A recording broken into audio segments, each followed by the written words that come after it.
Meeting of the Special Bombing Review Commission. I would ask everybody to stand for the invocation from Brenda Sanders.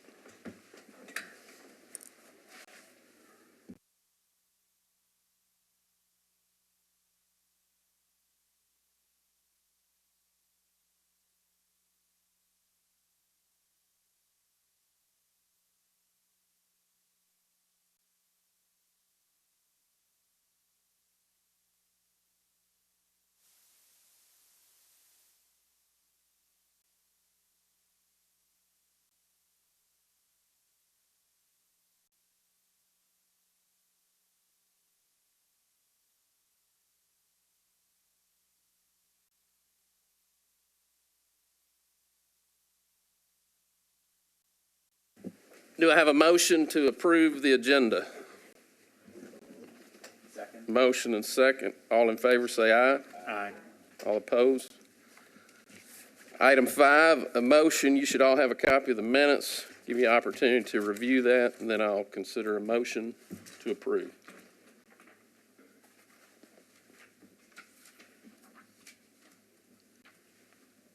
I'll move to approve the minutes. Second. All in favor say aye. Aye. I would like to welcome and introduce our guests in reverse order of presentation because that's what my note has. Eddie Davidson, the Government Affairs Director for Piedmont Duke Energy. Chuck Allen, the Director of Customer Field Operations. Nate Miller, Manager, Gas Field Operations. And Jack Baxter, Vice President of Power System Operations for NES. Welcome. Thank you for being here. Mr. Davidson, I'll allow you to introduce your guest. Or excuse me, Mr. Baxter, please come forward. And we welcome you. And if you need any assistance from us, let us know. Press the button on your microphone. It should light up red. If it's not red, you've hit the wrong button. Okay, got it. I have a map here. I don't know if there's a way to show it. It might be helpful, or I don't know if you want to. Is it digital or print? It's digital. I have a print also, but Yeah, go ahead. okay.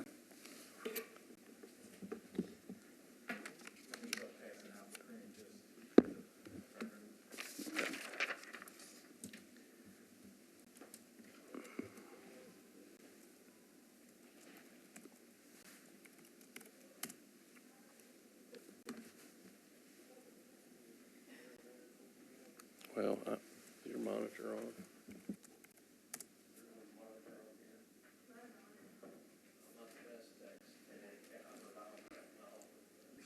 Do you all see the print? Do you all see my screen, or? Do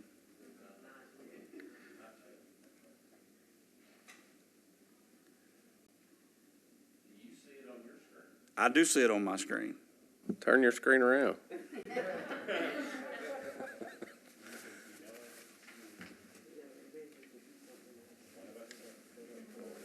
And I have it on a flash drive if anybody wants to try it on theirs. I knew we needed help this morning.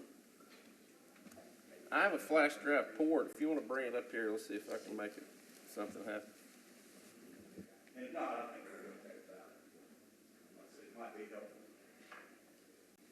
You might need to change your output on. Well, I tried. There is an HDMI here at this podium here. It may work.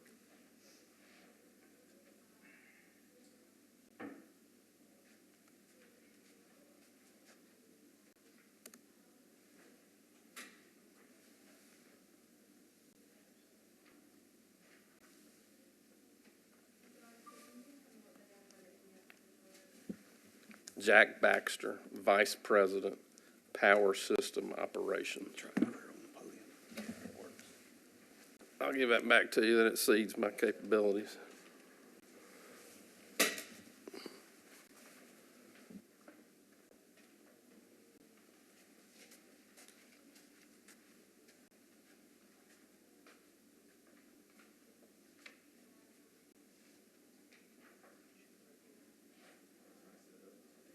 seeing it? Okay. I think we'll be okay. We'll just.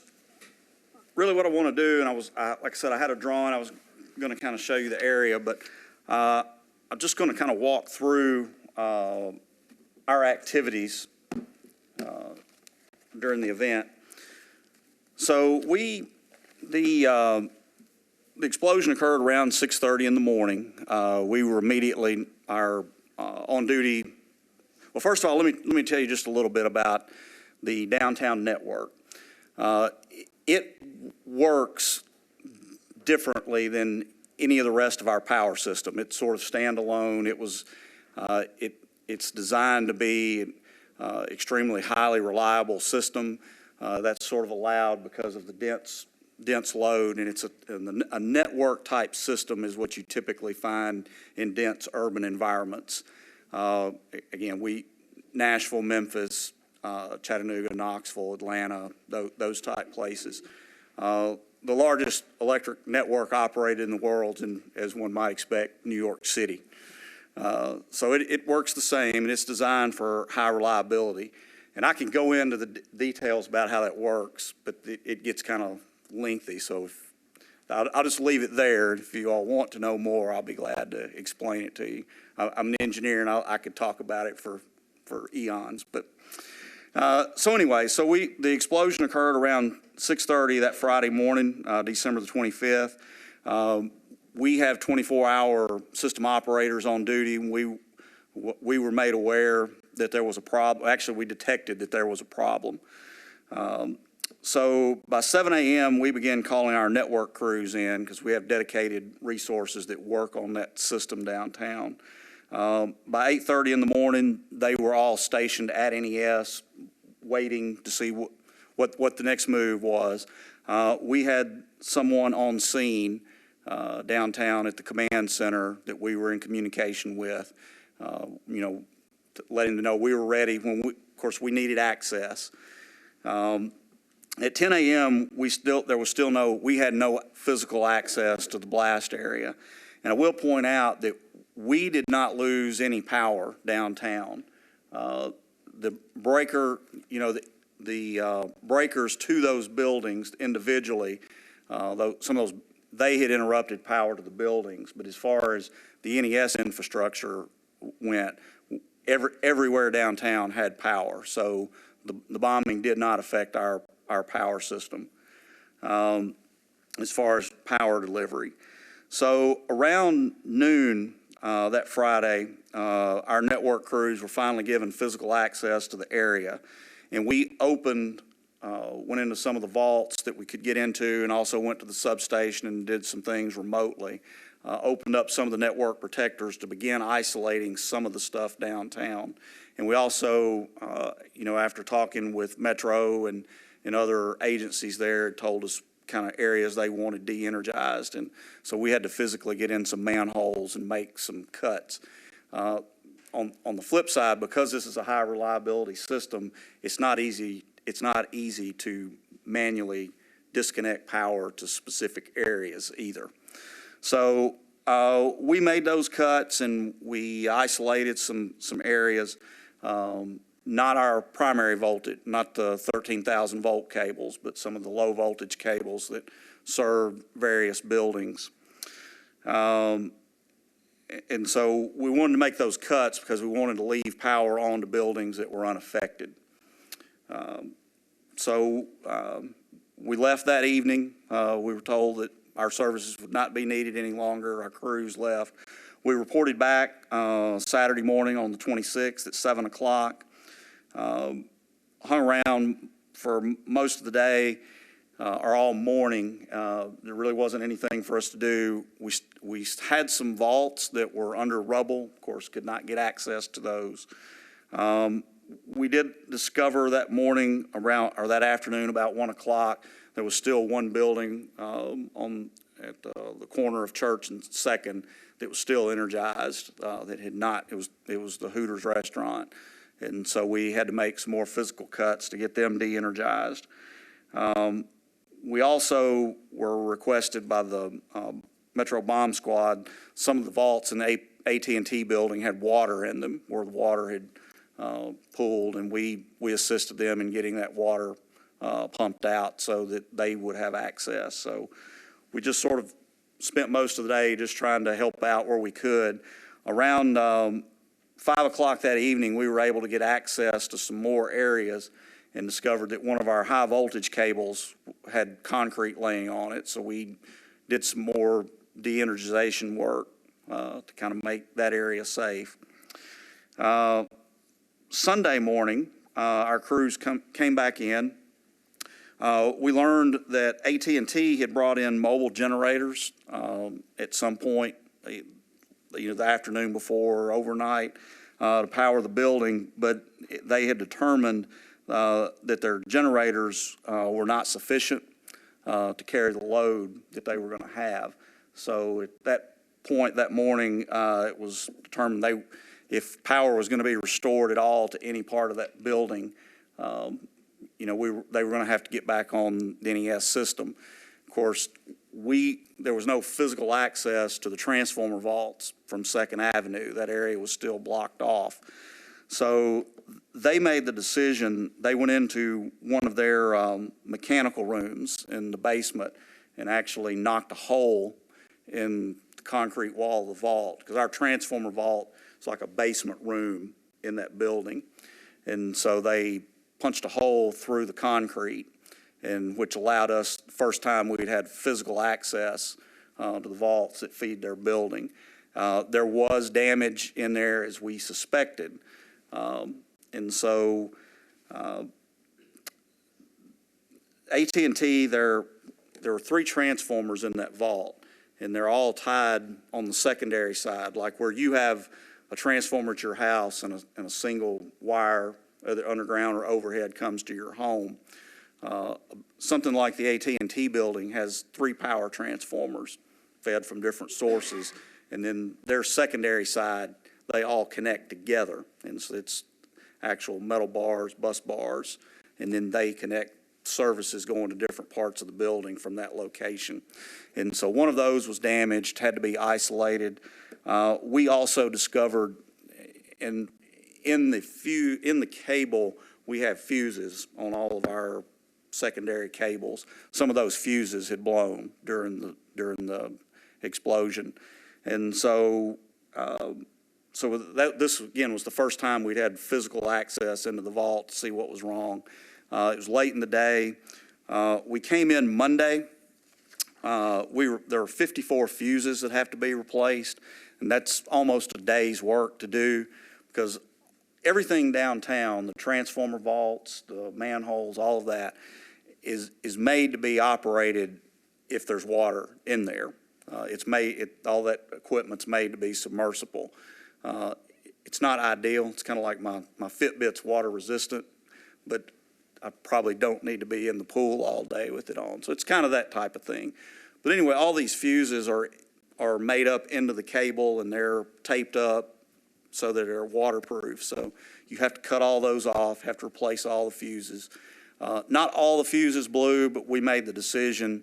We didn't know how much, because there's no way to visibly see them. So there's no way to know if they've been damaged, how long they're going to last. So again, we just replaced everything, all the fuses.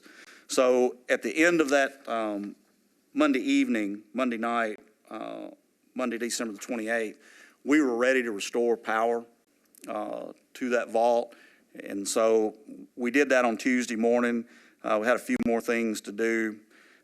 So as of Tuesday morning, December the 29th, we actually had power back to up to the AT&T switchgear. So at that point, they could turn power on to whatever parts of the building that they deemed was appropriate, what was safe and what wasn't.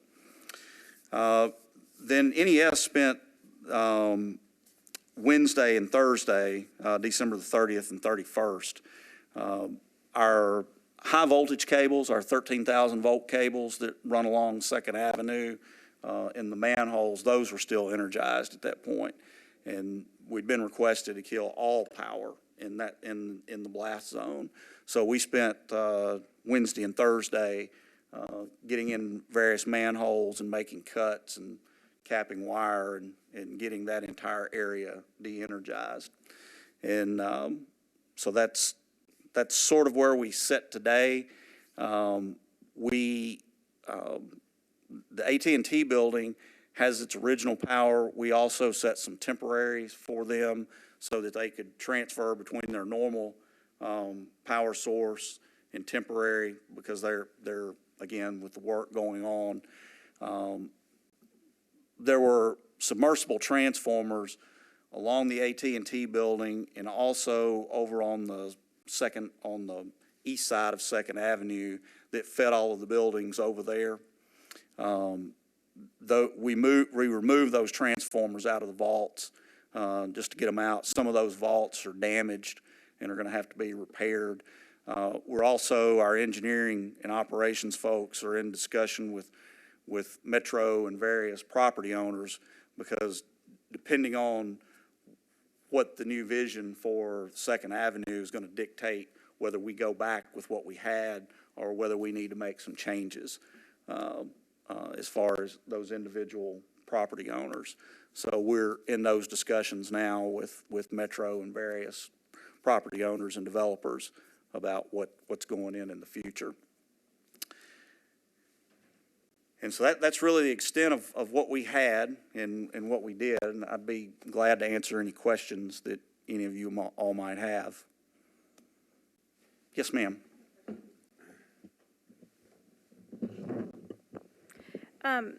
When you said that that's where we are today, did you mean that parts of 2nd Avenue are still de-energized? Yes, ma'am.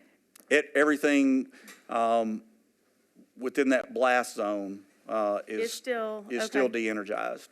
So when all the work that's being done on 2nd Avenue, is that being done through temporary power sources? Yes, that are not part of NES at this point. Okay.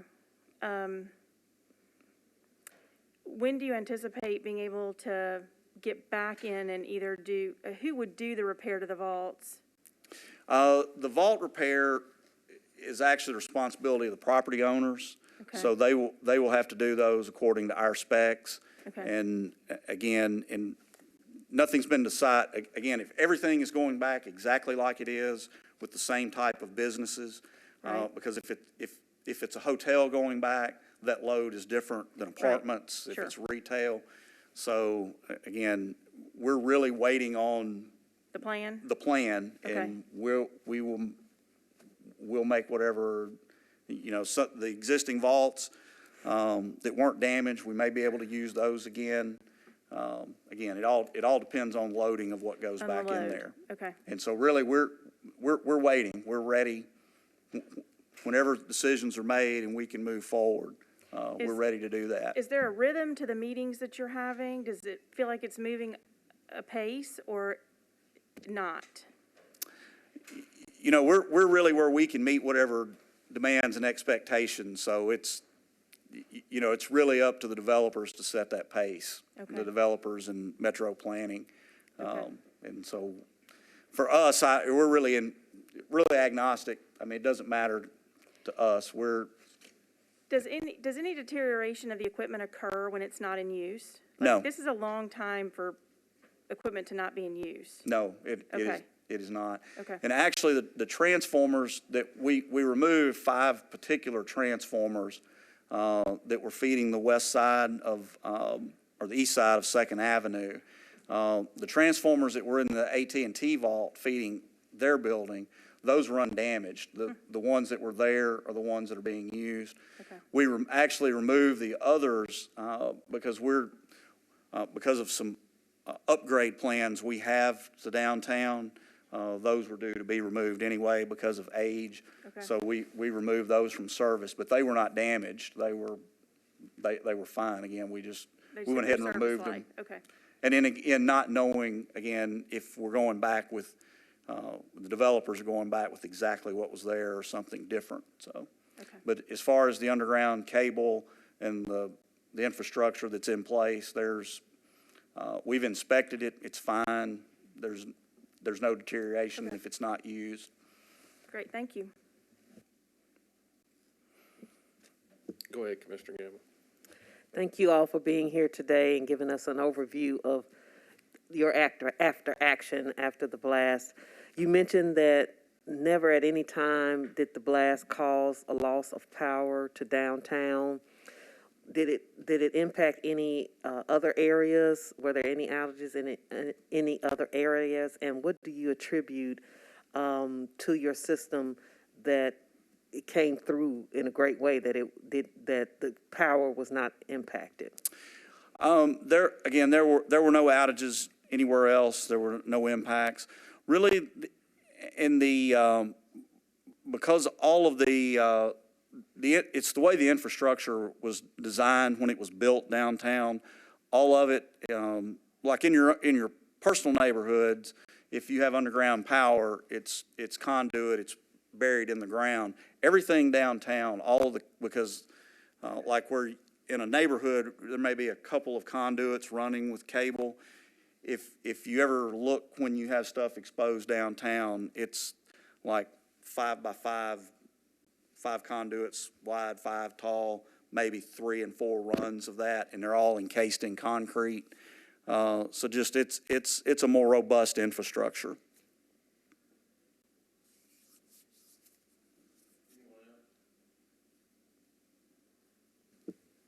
Did I understand you that the outages, you were requested to cut it off, otherwise you were operating fine? Yes. Any more questions? Anything you would do differently after experiencing what you went through next time, or if something like this happens again?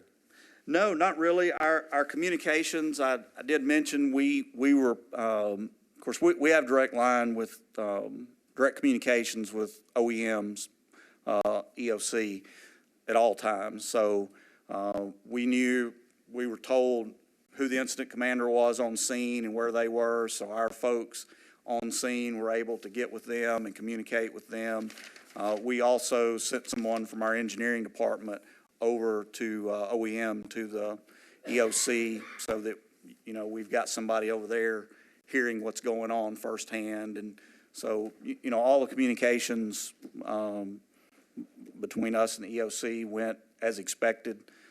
Again, we do this on a regular basis, though, with normal storms and emergency events. So this, it's not like this was first time for us. So, all of our communication protocols worked well. So again, for us, everything went as expected.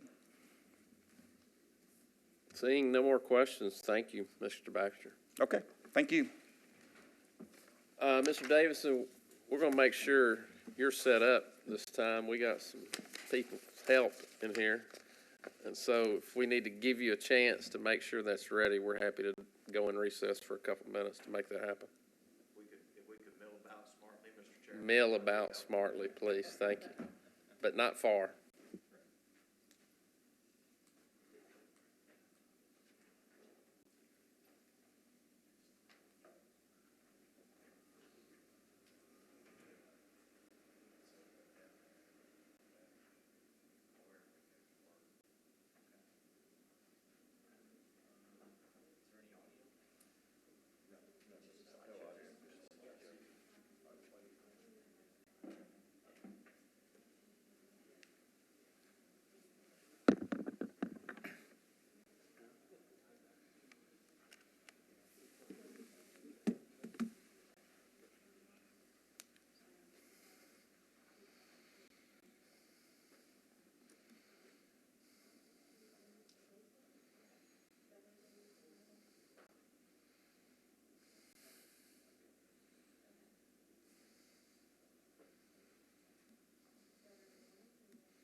Chairman, do you have that on your screen now? That was some smart milling about, Mr. Davis.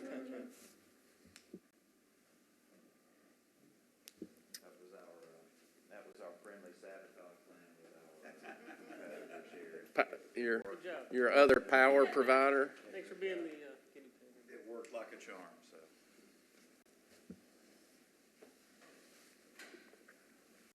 Mr. Davidson, if you would, 'cause this is being broadcast on the Metro National Network. Introduce yourself and everyone else again, please. Thank you. Thank you, Mr. Chairman, members of the committee. My name is Eddie Davidson. I manage government affairs for Piedmont Natural Gas here in Nashville, and we're pleased to present to the committee. We are the oldest continuously operating company in Nashville, having been here since 1851. So we have deep roots here in the city, and we're pleased to share our experience with the bombing. Here today is Chuck Allen. He's the director of gas field customer operations, and then Nate Miller will be doing the presentation. Nate is the manager of gas field operations. He was the person who was on site during the bombing response. I will tell you that this. Don't mess it up, Nate. All right. So I'll tell you that this presentation is very similar to a presentation that we did with the Southern Gas Association, as we let them know what some of our peers in the industry let them know about the response that took place. This presentation focuses on the response on site at the site of the bombing. I will tell you that we had in parallel a very robust response as we were dealing with the telecommunications issues that many others were facing in Nashville, particularly as that impacted our customer service number. In order to reach us, we had challenges with, even if you weren't an AT&T customer, because of the various switching and all that, there were some challenges when it came to reaching our customer service number, and there were certainly some lessons learned there on that telecom side. But again, this focus for today is on the field response there. So I'll turn it over to Nate, and we're happy to answer any questions as we go through. Thank you. Good morning, everyone. Thank you for having us. It's kind of personal to me, so I'm going to go through a couple things preliminarily before we get into the actual details of our response. This is just a depiction of where I live in relation to the bombing. As NES said, at 6:30 in the morning, there was a loud boom. I felt it at my house. I woke up, I looked at the phone, and it said exactly 6:30. So I went back to bed, and just that was about 3.5, 4 miles directly east. And after talking to the FBI and ATF, where that happened, they basically the bomb basically reciprocated off of the building, and basically you could probably hear it for longer than my house, but it was a pretty loud boom. So here's just some pictures of what that street was, before this catastrophe hit us. Kind of in the center there is obviously where that vehicle was parked. And we're really lucky that as busy as this street is, that there were no deaths in this. So just a little bit about the system. Downtown Nashville is inserted plastic. So just technically, basically, it was an old cast iron system, which was a pipe that held the gas in the early days. And then in the early 90s, there was a project where we basically inserted plastic pipe in the cast iron, which is a common practice for natural gas systems all over the country. The system downtown operates at a lower pressure than the surrounding communities. There's about an 8-block area downtown that's at a certain pressure that's lower than most of Nashville. Downtown also has inside meters, approximately 75 to 80 inside meters in buildings. And most of the outside meters are either in alleyways or served from the rear of the building. In this case, a lot of the meters were on First Avenue, right along the river. So we could access those meters relatively easily, otherwise combing through debris, but we could get those meters shut off pretty quick. There was actually only 2 services on Second Avenue accessible, so that was a very good statistic as far as that goes. And there was only approximately 7, in the direct bombs, there was about 7 customers that were affected.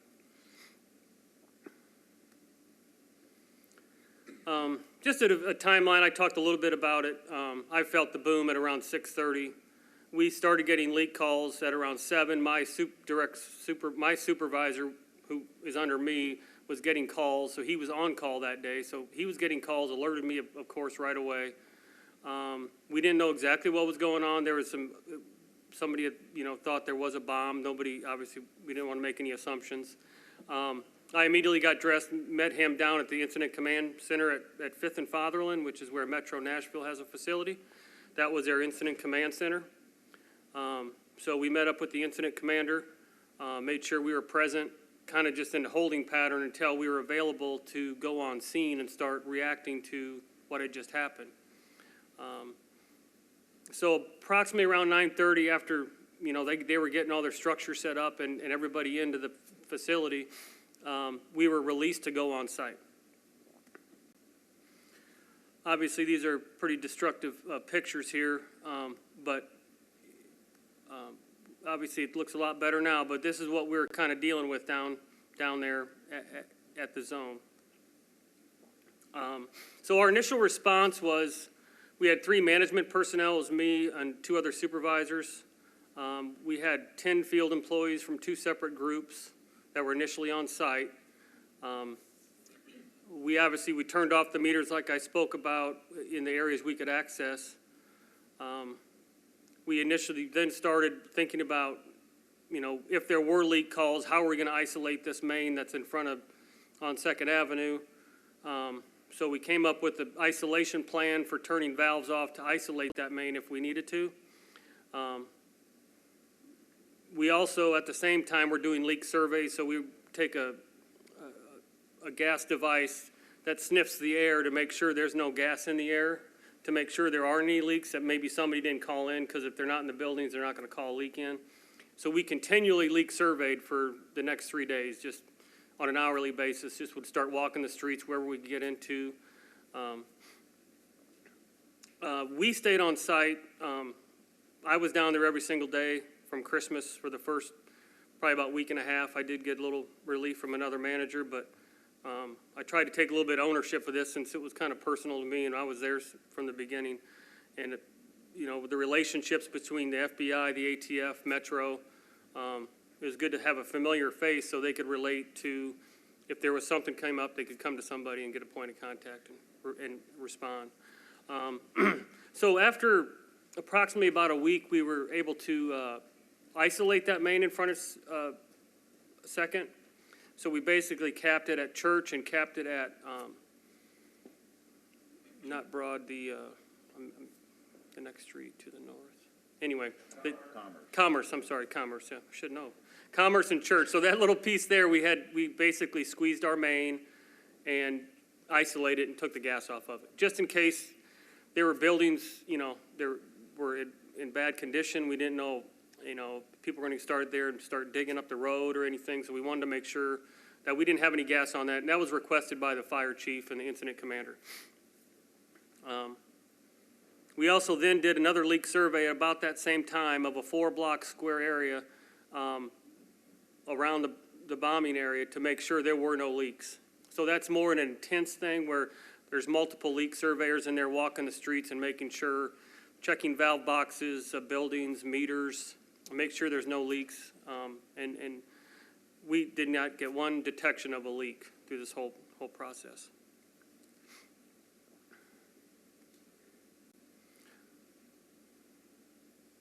I don't know if you can see that picture on the screen. Okay. So this is so that pipe on the left is a cast iron pipe. It's 12 inches. And there's an 8-inch pipe that's inserted in that. That's our plastic high density pipe. But it just kind of gives you what we're dealing with. There's a lot of utilities down there, a lot of concrete. It was very difficult to dig. So there were a lot of challenges. I'm just going to go through a little bit of lessons learned, some things we've already discussed. The performance of the pipe was I mean, we were really lucky that it was actually in cast iron. We were also lucky that the RV was on the other side of the street as our main was. So we don't know what would have happened. Talking to the engineering group internally, we think the result might have been a little different if the main was right underneath of that RV. We don't know. It's just hypotheticals. But we're very lucky that it was in cast iron. We did have a lot of things, a lot of debris to worry about when we were down there, as you can tell from the pictures. We operated very safely. We had 0 injuries. I think the worst case was a flat tire. So throughout the whole response time, obviously everything was very safe. Couple things, an adequate command center for Piedmont personally. We would have, in hindsight, would have brought a trailer down so we could have something on site that we could respond to. Though people come every day, they could report there. We really only had the incident command center across the river. So since then, we have each zone within Duke and Piedmont, we have our own emergency trailer capable for Wi-Fi, offices, everything you'd need to respond, whiteboards, anything you need to respond to have an incident command set up. And communication, I thought it was really good, but effective communication between everybody, between the ATF and the FBI, Nashville Fire, NES, all the other utilities, it's very critical. I think we did a really good job, but we can always get better in that aspect.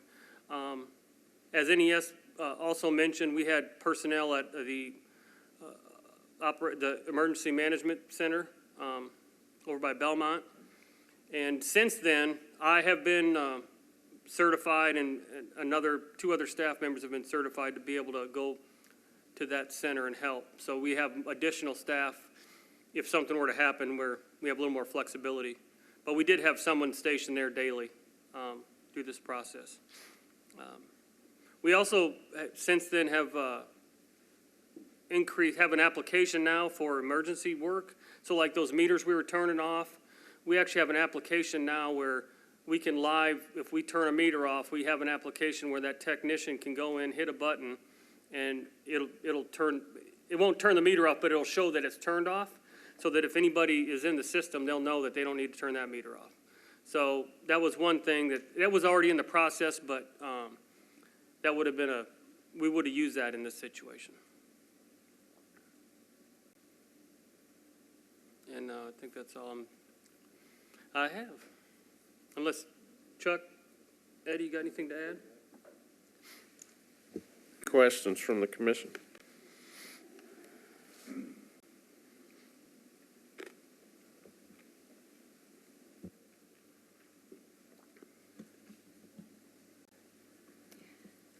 Thank you, gentlemen, for being here. When we're talking about the time frame that everything was happening, I understand initially there had to be some chaos going on for all of us, whether we were the individuals that live downtown or have businesses downtown. But, I don't know a lot about gas, but I know enough to know that if there were leaks anywhere, or if there was a situation where gas lines are involved in something this catastrophic, that turning that gas off should be a priority, it seems to me. And it seems as though there was a pretty significant time between the time of the bombing and when gas actually was turned off to the area. Was there a reason for that? Could you just not get in the area? Or is there safety measures now that you could turn it off sooner? You say yourself you're lucky that it wasn't on the other side of the street. What if it was on the other side of the street and we've still got active gas going in the area? Yeah, so in that situation, what the problem was the FBI said we could not do anything in the debris field on 2nd and Church, which is where we were wanting to cut the main, and then at Commerce and Church. So because of the debris field, we could not get anywhere near. We would, if that were the case and there was leaking gas, we would go to another location and cut that main off. So there's more than one opportunity Yeah, to there was cut off more than one gas. opportunity. We were just kind of typically if you don't need to cut the main or deform the main and any, like squeezing it, when you're actually deforming the main and squeezing it so it doesn't work. You know, in hindsight, we'd rather use valves to do that in that situation. And obviously with the system downtown, it's very complicated. In a situation, if it was an emergent situation, we would have went 2 blocks to the north, closer to the county building, and would have shut it off up there by Gay Street, I believe, is up in that situation. And we would have went further, probably south down by Broadway to isolate it.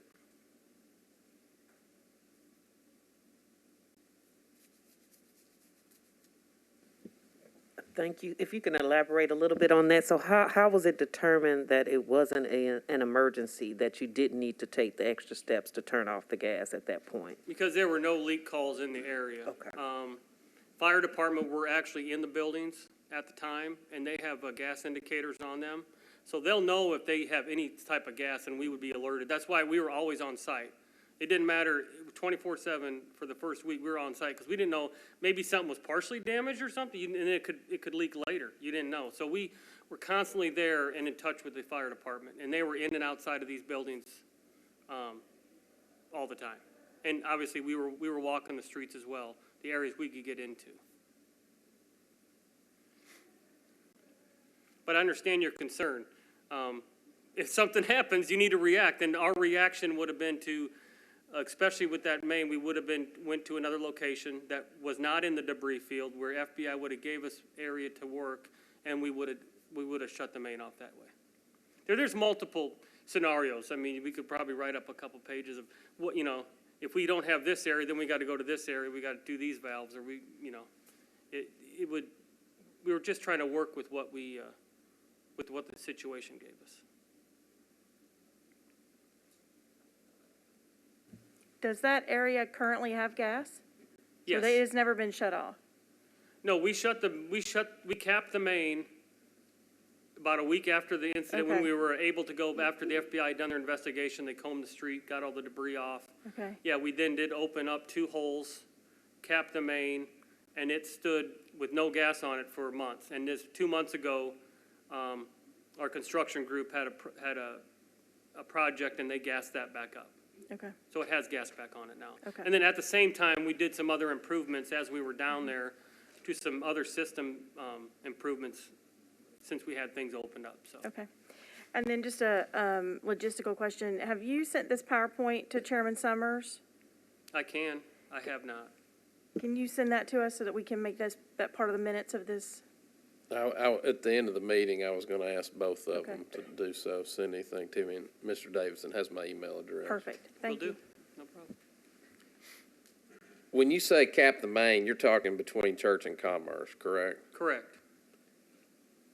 Let me ask a silly question.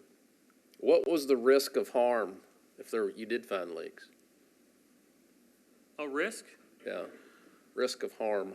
Well, I mean, if the 8-inch 'Cause main, I don't, we're trying to educate the Yeah. public too, like, hey, I'm sure if That's you, why it's so if you important, observed how yeah. I operate a gas grill at home, you'd Yeah. probably say, oh, I'm not going to your house that's anymore. why if you smell it at all, you call 911, and then the fire department will, and then we will be dispatched. But if there was a leak in that 8-inch main, then obviously people would have started smelling it, and then the risk would have been, if somebody were in the area and something were to get ignited, But a lot of things have to happen. If it's just being exposed and being released to the air, it's well ventilated. It's not going to just automatically combust, It has to be in a certain area with the mixture of oxygen and gas, and it has to be a certain percentage. And if that percentage is right, then it'll ignite. But the buildings had already been pretty much ventilated by the bomb. I mean, not to say, but they were well ventilated, and all the meters were shut off but 2. And we constantly were in communication with the fire department on those 2 services. And they were in the buildings that were directly across from the bombing. The back of them was blown out, so. And what time were you allowed to cap the main?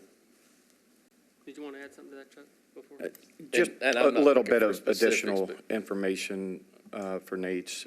You know, we do have isolation valves throughout the city that help maintain safety, and those valves are operated, you know, instantly. So any detection of gas would have been shut off instantly, and I know 2 of them that were. The other additional layer of protection is we have monitoring systems. So we have control centers that alarms go off if there's certain levels of leaks, you know, so that's an extra layer of protection as well for that. And sorry to interrupt, your next question was? What time were you able to cap the main? I believe it was about 7 days after the incident, 7 days. if I remember correctly.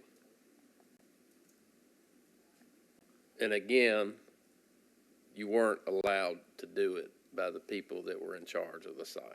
Correct. And there was no risk posed, and the fire department, we all agreed that it was in the best interest to, if there were no leaks and everything was safe, just to leave it as is, and then after the fact, knowing that it was gonna be a construction zone for a while, just to everybody's safety, get gas off of that main that's in front of those businesses on Second between Commerce and Church, and then let them do their work. And then once we worked with Public Works, and they have a project going on down there as well, obviously, with all the destruction. So the construction group was in constant communication on when to get gas back on that main. And that's been done about 2 months ago. Yeah, I think if I could clarify and to summarize, it wasn't, you can't have access no matter what. It was, you can't have access unless there is an emergent issue. And so that level of communication, that was going back and forth at all times. So I wouldn't want to leave the impression that they said, no matter what, you can't get in there. It was, if there is an emergent issue, then obviously you can, but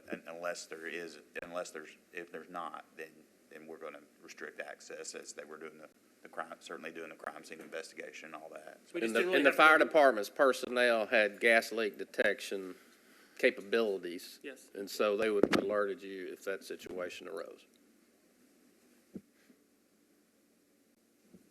Any other questions?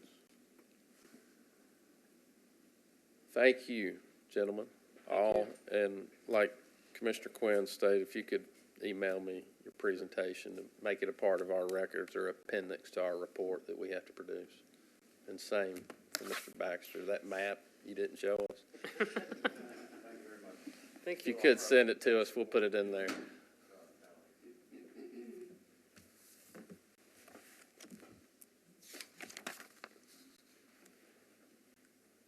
I think we have some committee reports to discuss. Captain Oliver, I'll start with you.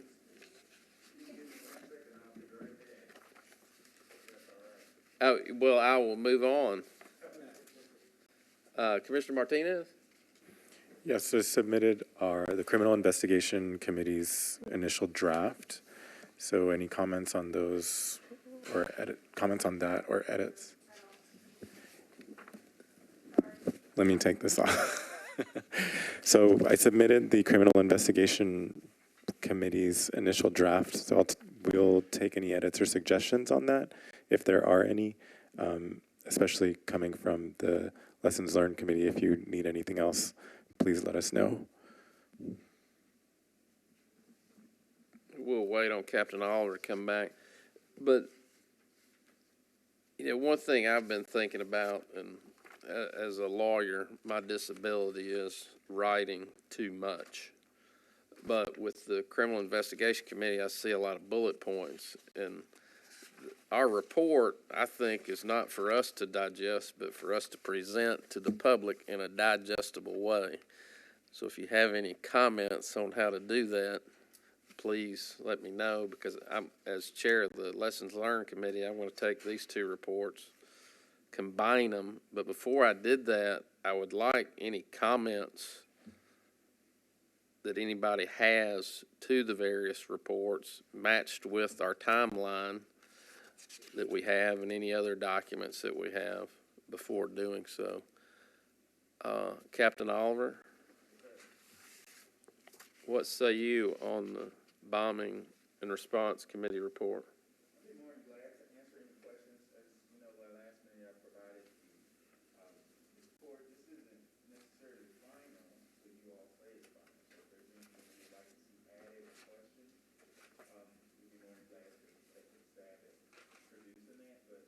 the most part, this has been our work as a committee, and presenting to you all to kind of go through and answer those areas and questions, and provide some summary or an explanation, to be as concise as possible. So, I think, if I'm not mistaken, from memory correct, and I probably should have added page numbers to this document, but it's about 8 pages, to go through.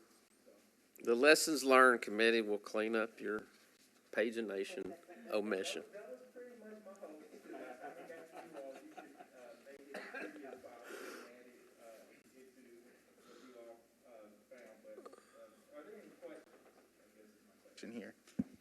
Yeah, that's what I was just asking before you walked out. But instead of any questions, comments, edits, what have you, don't be afraid to jump in and do that. Send those questions, comments, and edits to me, and so that way we're not going back to the committee. Let's kind of filter that all in. And my next question would be, do we need it?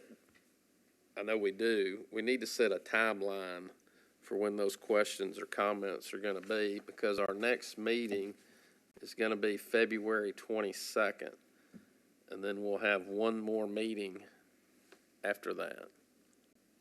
And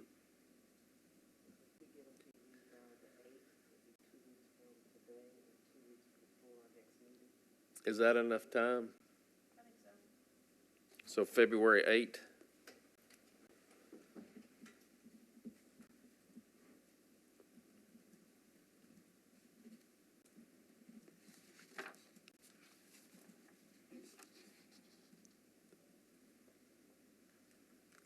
February 8th is our deadline to submit questions about draft reports.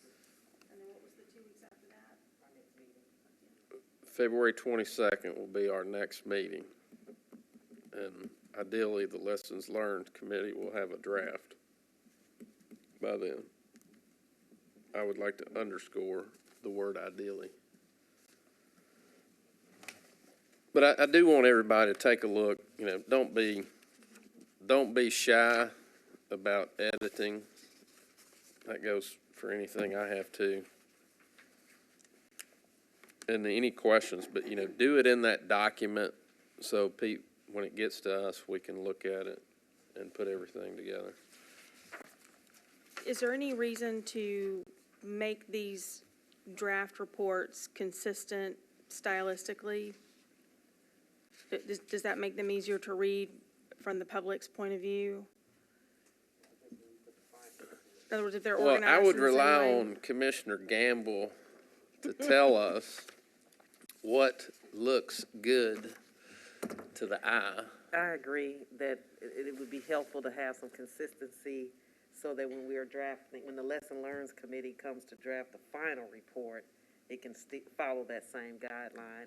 And I like the format of the Bombing and Response Committee, where it discussed at the very beginning what are the concerns and questions for the committee, what are we addressing, and then it outlines those by section.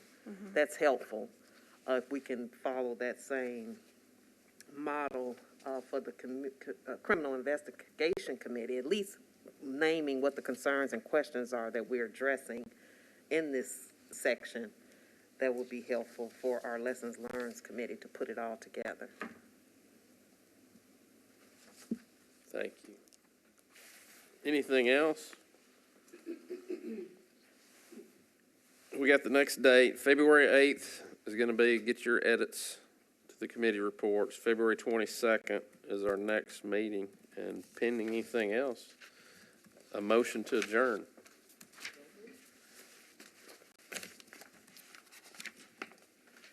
Second, didn't hear it.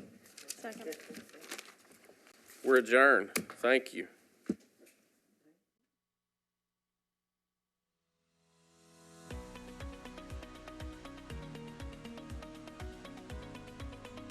This has been a service of the Metro Nashville Network. If you would like to see this presentation again, or for more information on this and other programs, visit nashville.gov.